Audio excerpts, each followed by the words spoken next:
Guys, nandito po ako sa Recto, sa 4th floor mismo. Sa Isitan. Hello po. Hindi po ang mga bata. Mga naglalaro.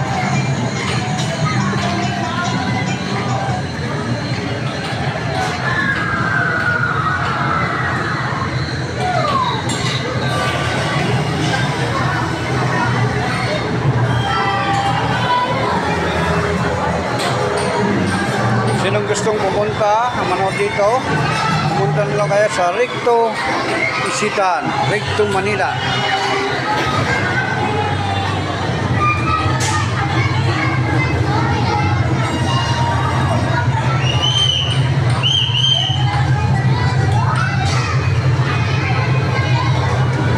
Ayan, may token yan.